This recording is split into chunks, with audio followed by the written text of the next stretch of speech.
Now let's try to understand the concept of the Son of Man, whom Jesus promised to send to this world. Many people in this world believe that it's Jesus who is going to come back to this world to judge.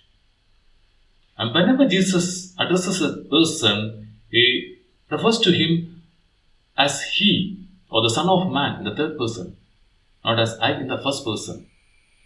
Only on one occasion did Jesus refer to him in the first person. I'll read that for you. In my Father's house are many mansions. If it were not so, I would have told you. I go to prepare a place for you. And if I go and prepare a place for you, I will come again and receive you unto myself, that where I am, there you may be also. So to understand this person, the Son of Man, more, we have to have a starting point. John chapter 16, verses 7 to 15, to provide us that starting point. Nevertheless, I tell you the truth, it is expedient for you that I go away. For if I go not away, the Comforter will not come unto you. But if I depart, I will send him unto you. And when he is come, he will reprove the world of sin, and of righteousness, and of judgment. Of sin, because they believe not on me. Of righteousness, because I go to my Father, and you see me no more. Of judgment, because the prince of this world is judged. I have had many things to say unto you, but you cannot bear them now. Howbeit, when he the Spirit of truth is come, he will guide you into all truth, for he shall not speak of himself, but whatsoever he shall hear, that shall he speak, and he will show you things to come. He shall glorify me, for he shall receive of mine, and shall show it unto you. All things that the Father hath are mine, therefore said I, that he shall take of mine, and shall show it unto you. Let's read one statement again, the 15th one. All things that the Father hath are mine. Therefore said I, that he shall take of mine, and shall show it unto you. Which means, there are three people here. The Father, Jesus, the first Son, and the second person, the Son of Man. So whatever property the Father has, it belongs to Jesus. And the Son of Man has to take from the property of Jesus, which originally belongs to the Father, and then show it to you. So you are familiar with a similar story wherein the property of the Father belongs to the first Son, and the second Son has nothing. He has to depend on the first Son for his livelihood. So this is the story of the prodigal son. A certain man had two sons, and the younger of them said to his father, Father, give me the portion of goods that falls to me, and he divided unto them his living. And not many days after, the younger son gathered all together, and took his journey into a far country, and there wasted his substance with righteous living. And when he had spent all, there arose a mighty famine in that land, and he began to be in want. And he went and joined himself to a citizen of that country, and he sent him into the fields to feed swine. And he would fain have filled his belly with the husk that the swine did eat, and no man gave unto him. And when he came to himself, he said, How many hired servants of my father's have bread enough and to spare, and I perish with hunger? I will arise and go to my father, and will say unto him, Father, I have sinned against heaven and before thee, and am no more worthy to be called thy son. Make me as one of your hired servants. And he arose and came to his father. But when he was a great way off, his father saw him, and had compassion, and ran, and fell on his neck, and kissed him. And the son said unto him, Father, I have sinned against heaven, and in your sight, and am no more worthy to be called your son. But the father said to his servants, Bring forth the best robe, and put it on him, and put a ring on his hand, and shoes on his feet. And bring hither the fatted calf, and kill it, and let us eat and be merry. For this son was dead, and is alive again. He was lost, and is found. And they began to be merry. Now the eldest son was in the field, and as he came and drew near to his house. He had music and dancing. And he called one of his servants and asked what these things meant. And he said unto him, Your brother is come, and your father has killed the fatted calf, because he has received him safe and sound. And he was angry and would not go in. Therefore came his father out and entreated him. And he answering said to his father, Lo, these many years do I serve you, neither transgressed I at any time your commandment, and yet you never gave me a kid, that I might make merry with my friends. But as soon as this son was come, which hath devoured your living with harlots, you have killed for him the fatted calf. And he said unto him, Son, you art with me, and all that I have is yours. It was meet that we should make merry and be glad. For this your brother was dead, and is alive again, was lost, and is found. The parable of the prodigal son is no longer a story. It's the story of the Son of Man. It's a story of the person who is going to come to this earth to judge. Now, as I said, there are three people here: the Father, the elder Son, Jesus Christ, and the younger Son, the Son of Man. Now, when the prodigal son returns, the Father is ready to receive him. But what about the elder son, Jesus? He is still standing outside. So there is no mention in the story whether he will come inside and accept the second son. What about the servants? The servants who are loyal to the father and who are loyal to the elder son, will they be able to accept and be loyal to the second son, the prodigal son, when he returns? That's a big question. And who are the servants mentioned in this story? The servants loyal to the father, they are Muslims and Jews. And the servants loyal to the elder son, Jesus, they are the Christians. Now, when the second son, the prodigal son, when he is here, will these servants loyal to the father and the elder son, will they be loyal to the younger one? Will they be able to accept him? Never bother. He is not here to be accepted. He is here to judge. He is here to separate the wheat and the chaff. He is to separate people to the right and to the left, and then send one group to heaven and the other group to hell. So what is the property that we are talking about in this story of the prodigal son? Is it physical property like cash, jewelry and real estate? Now we are talking about God. So the property has to be power and knowledge. Jesus had power. Jesus could heal deafness. He could heal blindness. He could even bring back dead people alive, back to life. He could calm seas. These are the manifestations of power.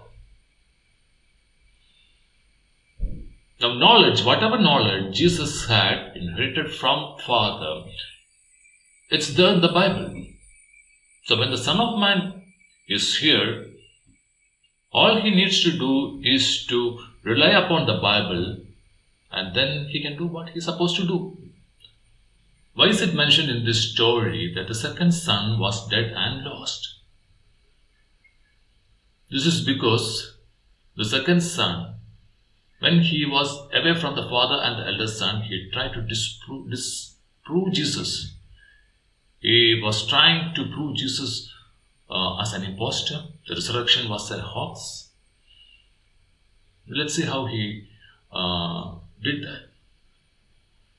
Now, if you have read Shakespeare's drama Romeo and Juliet, you will know that in that story, a priest, a friar, administers a drug that could induce a coma-like stage in a person for 42 hours. So Juliet was administered this drug, and that's how the story progresses. So we can rightly assume that the people of the older age knew about such a drug that could induce coma-like stage when people look like dead, and they could bring back to life after a certain amount of time. The prodigal son tries to prove that the resurrection of Lazarus was a staged act. The people who were involved, were Lazarus, Jesus, Judas, and Thomas. We all know that Lazarus, Martha, Mary, and Jesus, they were friends. And why was this changed? Because Jesus was to be established as the Son of God. And when Jesus was sent word that Lazarus was fatally ill, he stayed back at that place for 2 more days. Why didn't he start all of a sudden and then he just cured Lazarus? No, he didn't do that. He waited for 2 more days because he wanted the effect of the drug to subside. And he says, this sickness is not unto death, but for the glory of God, that the Son of God might be glorified thereby. And again he says, our friend Lazarus sleep, but I go that I may awake him out of sleep. Then said his disciples, Lord, if he sleep, then he shall do well. Only when his disciples pestered him by saying that he would do well, he was sleeping, did Jesus admit that Lazarus was dead. This was a big act that could make or break Jesus as the Son of God. Tension was running high. Thomas blurted out that we will also go with him, that we may also die. Tension was so high that Jesus couldn't enter Lazarus' house, and he shed tears. And then Jesus was led to Lazarus' tomb, and then the rock was removed. And Jesus shouts in a loud voice, Lazarus, come forth. Lazarus, who was waiting there, the effect of the drug was no longer affecting him. And at the right moment, he came out of the tomb. And Jesus looked like a magician. He was the Son of God who could bring dead people back to life. Coming to the resurrection of Jesus, this prodigal son tried to prove that was also a staged one. This time the conspirators were Jesus, Judas, Joseph of Arimathea, and a Roman soldier. Thomas was deliberately kept out of this conspiracy because Thomas was not able to withstand pressure. During the time of the resurrection of Lazarus, he had almost succumbed to pressure. Duties were assigned to each person. Judas was supposed to betray Jesus. He was supposed to show Jesus to those people who were waiting to catch him. The previous evening, when they sat together for food, Jesus himself told Judas, what are you supposed to do? Do it quickly. Had he been a good master, he should have said, Judas, whatever you are going to do, it's wrong, don't do it. He didn't say that. He said, Judas, what you are going to do it quickly. And Judas took 30 coins, silver coins, and kissed Jesus. And this he did without any remorse or shame, because he was not doing anything wrong. He was merely obeying his master's instructions. The Roman soldier was assigned the duty of administering the sedative drug to Jesus. And Jesus was on the cross, and this soldier was waiting for the signal from Jesus. And Jesus said, I thirst. And this man administers that vinegar or wine mixed with gall or myrrh to Jesus. It was so in taste that even Jesus couldn't drink it easily. And then Jesus says, Eloi, Eloi, lama sabachthani. He says, it's finished. Then he bows his head and he gave up his ghost. He passes out. This hasty death prevents the Roman soldiers from breaking his bonds. Had they broken his bonds, then he wouldn't have been able to walk after his resurrection. It is said in the Bible that a Roman soldier pierced his side. So it must be the same soldier who administered him the sedative drug. And this he did very carefully to ensure that not even a bone was broken. Joseph of Arimathea was also entrusted with some duties. He was supposed to find a new tomb, a new sepulchre, so that the body of the sleeping Jesus could be laid and he could sleep there without any inconvenience. He was also supposed to meet Pontius Pilate to ensure that the body of Jesus was taken down the cross before long. If it lied in the cross for long, it could lead to further complications. It was also to ensure that the body of Jesus was covered with linen cloth and medicines that could help the wounds heal. He also ensured that Mary Magdalene visited the tomb and applied medicines. Among the disciples of Jesus, only Thomas found it difficult to believe that Jesus resurrected. Thomas was kept out of conspiracy this time.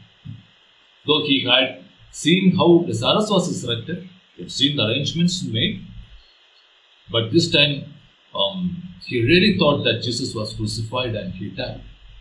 So Thomas refused to believe in the resurrected Jesus unless and until he touched the wounds. How did Thomas know that the resurrected Jesus would have wounds in his body? When Jesus resurrects, shouldn't he be like the angels of heaven? So does it imply that a person who dies in an accident, when he is resurrected, he should have the bloodied body and broken bones? No, that's not the way it is. The most unfortunate case is that of Judas. Judas betrays Jesus thinking that he is doing his duty. He was merely obeying his master's instructions. Then he finds Jesus was to be crucified. The people were hurting him. And then he goes to Thomas to counter-check whether arrangements have been made. The things have been taken care of. And Thomas, being kept in the dark, says no arrangements. So Judas is so shocked and confused that he runs to a priest and tries to return the silver coins. The priests won't take him. Priests won't take the coins. They think that he has become greedy. And Peter was disowning his master many times. So Judas, in his confusion, he goes out and hangs himself. This is how the prodigal son was working against his father and his elder brother. He was doing Antichrist duties. He was working against the Christ. He was to be brought back.